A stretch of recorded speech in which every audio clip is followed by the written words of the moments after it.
Bismillahirrahmanirrahim. Assalamualaikum warahmatullahi wabarakatuh.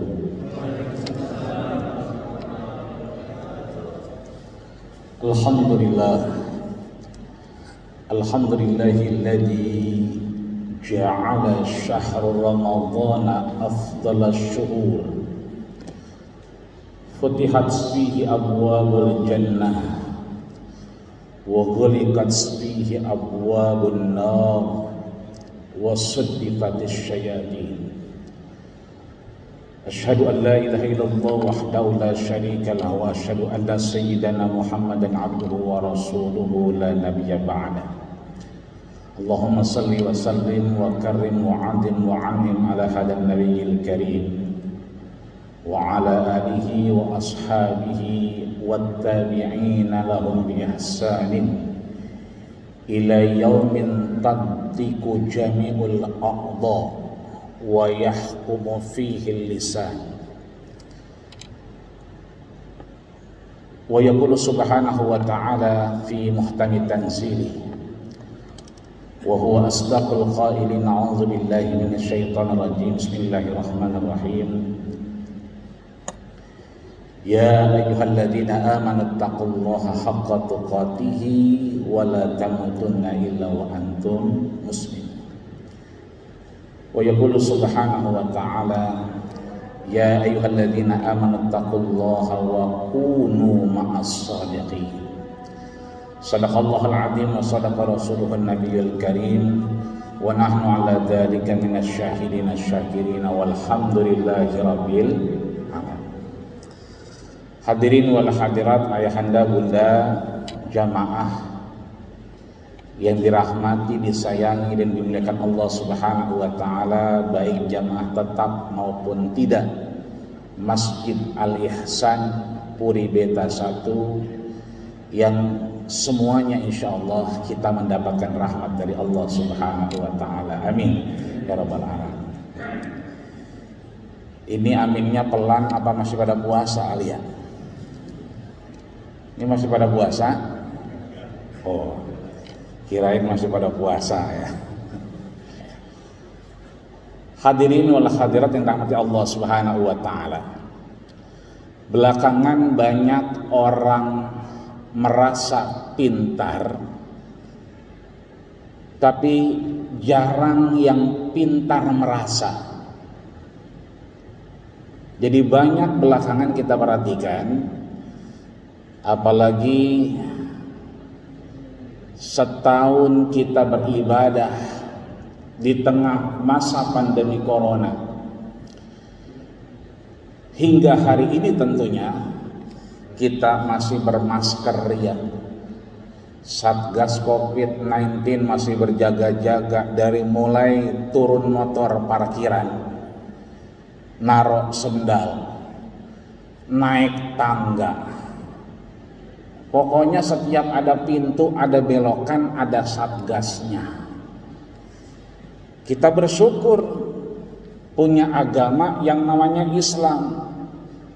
Kenapa tidak ada yang ta'arud, tidak ada yang kontradiktif antara himbauan pemerintah untuk kemudian kita memakai protokol kesehatan dalam beribadah, karena kemudian Rasul mengajarkan kita semua untuk ku anfusakum wa ahlikum nar.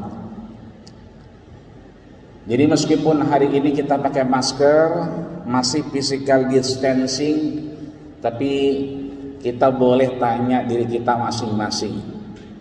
Sholat Isya berjamaah kita di malam kedua Ramadan, malam hari ini, itu terasa betul-betul nikmat dan nyaman di hadapan Allah Subhanahu wa taala.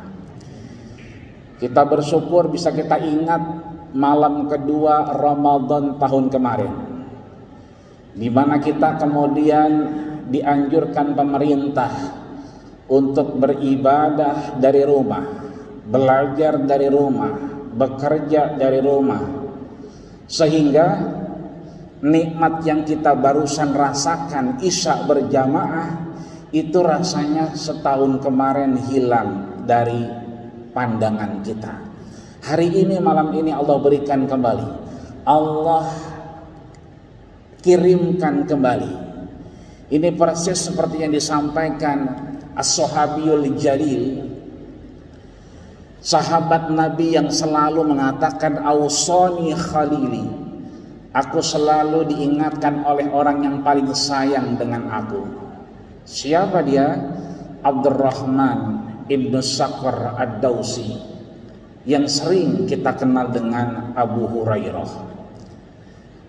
Beliau menyatakan sami'tu min Rasulillah, aku mendengar sendiri dari Rasulullah. Karena beliau dekat sekali dengan Rasul, bahkan beliau belajar banyak dengan Rasul, bahkan beliau merasa Rasul gurunya, sehingga beliau menyatakan sami'tu min Rasulillah, aku mendengar sendiri dari Rasulullah sallallahu alaihi wasallam tentang apa?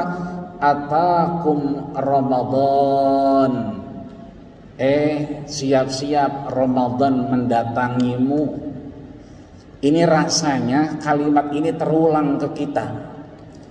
Setelah tahun kemarin kita tidak melakukan aktivitas seperti hari ini, yang alhamdulillah lewat DMI kita diperbolehkan untuk bertarawih kembali. Bahkan gubernur menyatakan untuk diperbolehkan berbuka puasa kembali. Itu artinya atakum Ramadan, siap-siap Ramadan datang.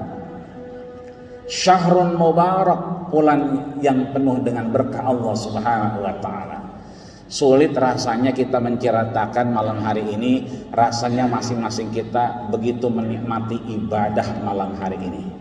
Kita doakan DKM beserta jajaran pengurusnya, bil khusus iman kita biar sehat walafiat, dan mudah-mudahan seluruhnya dijaga oleh Allah Subhanahu wa taala kesehatannya, dan kita bisa terus menikmati Ramadan sampai akhirnya meninggalkan kita semua. Amin ya rabbal alamin.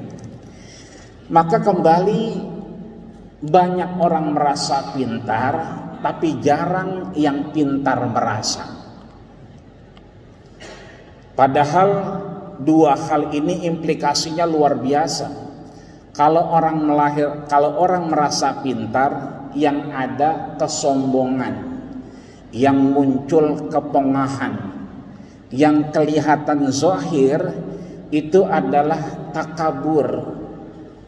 Beda dengan yang pintar merasa. Kalau pintar merasa itu ya kita kayak sekarang, ibadah dalam keprihatinan. Kata Rasul, al-ibadatu fil haraji kahijratin ilayya. Beribadah dalam segala keterbatasan. Softnya physical distancing. Sebelum masuk harus hand sanitizer. Maskernya harus dipakai, enggak dipakai ditegur, enggak punya dikasih-kasihin. Coba tuh, enggak punya dibagiin masker kita. Ini namanya al-ibadatu fil haraj, ibadah dalam segala keterbatasan.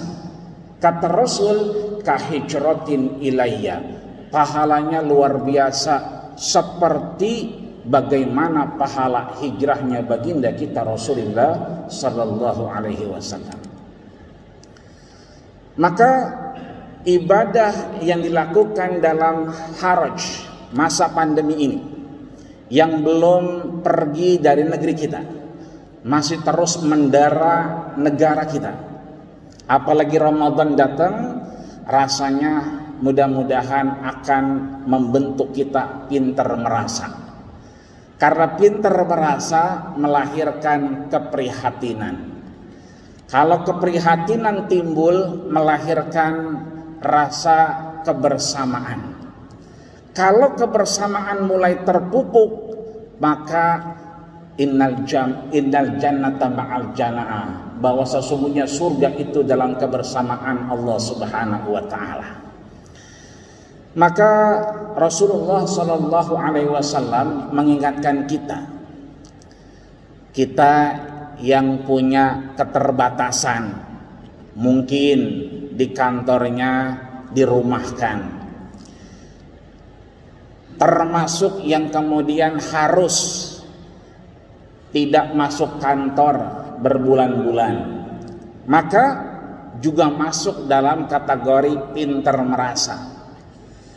Begitupun yang tidak punya keterbatasan, masih bisa beraktivitas dengan kenikmatan, tidak tergerus dengan efek pandemi misalnya, maka keduanya bisa sama rata di hadapan Allah Subhanahu wa ta'ala. Sebab hadis qudsi yang disampaikan baginda kita Rasulullah sallallahu alaihi wasallam, uhibbu ahlas syaqa, aku sangat mencintai orang kaya, orang punya, orang berada yang sering memberi, sering berbagi, mau menolong. Allah sangat cinta ahlus syaqa namanya. Tapi kata Rasul, wa hubbi lil fakiril asyqa asyad, akan tetapi cintaku kepada orang yang keterbatasan tapi dia masih mau memberi, itu luar biasa lebih aku cintai. Malam hari ini mohon maaf lahir batin, kita sama-sama misalnya keluar dari kantong kita itu 50.000 dari orang yang biasa punya, sama nilainya, sama harganya kalau kita lihat dengan materi. Tapi kalau kita lihat bagaimana Rasul menyampaikan, 50.000 yang keluar dari orang yang biasa punya, biasa tidak keterbatasan, akan beda dengan orang yang kemudian betul-betul dalam keterbatasan tapi masih mau memberi kepada Allah Subhanahu wa ta'ala. Maka kita belum lupa Masjid Madinah Nabawi, tempat Rasul tinggal, itu masih ada yang namanya birkah, ada bekas daripada orang nyumbang, yaitu sumur. Karena daerah sana air itu jauh lebih mahal daripada minyak. Minyak lebih murah daripada air. Kita belum lupa Utsman ibnu Affan juga mewariskan sumur yang kemudian masih dipakai, masih berimplikasi, yang kemudian bermanfaat untuk orang banyak.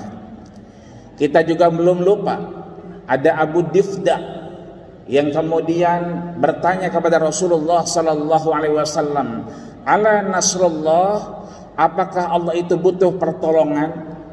Kata Rasul, bukan Allah yang butuh pertolongan, tapi in tansurullah yansurkum. Kalau kita menolong agama Allah, Allah akan menolong kita. Seketika itu Abu Difda memberikan 600 pohon korma. Bisa dilihat 1 kilo korma ajwa paling murah itu 50 real. Kira-kira 250.000 1 kilo. Kalau satu gondokan begitu bisa sampai 10-15 kilo. Itu kalau 600 8 miliar. Itu Abu Difda. Belum Abu Tolhah dan seterusnya. Itu artinya boleh kita menyebut nama dalam pemberian yang kemudian berketerusan, bermanfaat bagi orang lain.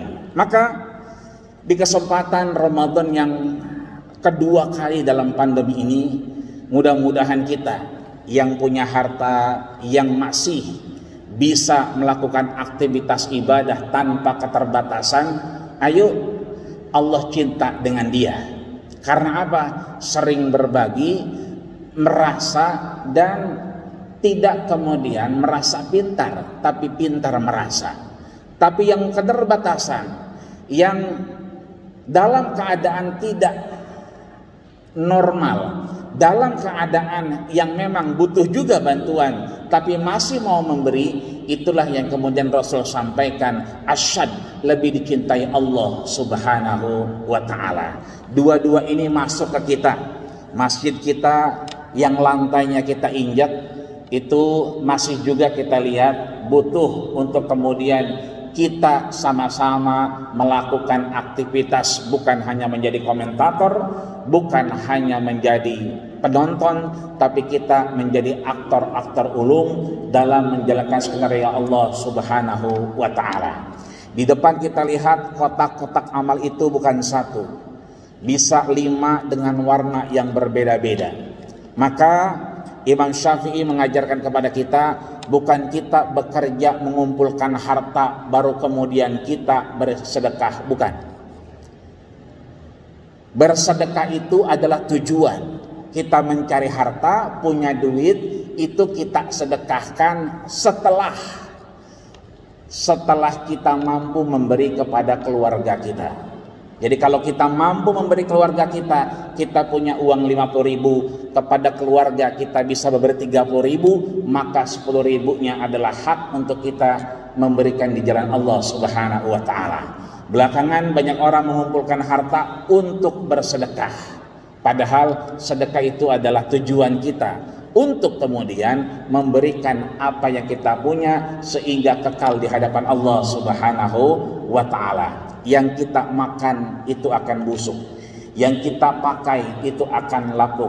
Fafima anfaqtah fa'abqaitah, yang kita beri itulah yang kemudian kekal di hadapan Allah Subhanahu wa ta'ala.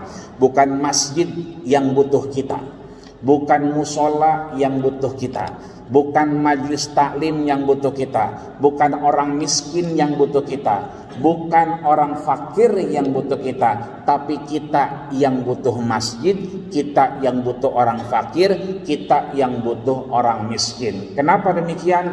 Rasul sampaikan, sayati alan nas zaman, nanti masanya terbalik. Orang kaya bawa sedekah, orang kaya mau memberi. Tapi apa kata Rasul?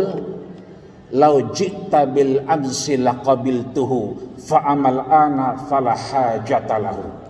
Bukan karena nggak ada orang miskin, bukan karena nggak ada orang fakir. Orang kaya keliling mau sedekah, nggak ketemu yang mau dikasih. Bukan karena orang miskinnya pulang kampung, bukan.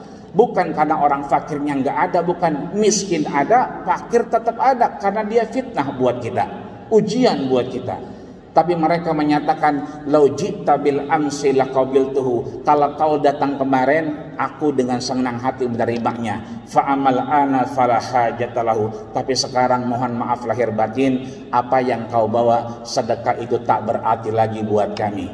Itu artinya jangan sampai Allah tutup pintu sedekah kita sebelum kemudian kita mampu untuk memberikan apa yang kita punya. Mudah-mudahan orang-orang yang wafat hanya minta 2 hal. Apa itu? Bersedekah dan kemudian menjadi orang saleh. Fa asaddaqu wa akum minas salihin. Tolong diakhirkan sejenak saja agar aku bisa bersedekah dan aku menjadi orang yang benar. Mudah-mudahan Allah kumpulkan kita dalam iman kepada Allah Subhanahu wa ta'ala, dalam takwa kepadanya. Iman tidak cukup, takwa tidak cukup, Allah tutup dengan surat At-Taubah ayat 119, wa kunu ma'as shadiqin. Mudah-mudahan kita dikumpulkan bersama orang-orang yang benar. Amin ya rabbal alamin. Hadanallahu iyyakum ajmain. Wassalamualaikum warahmatullahi wabarakatuh.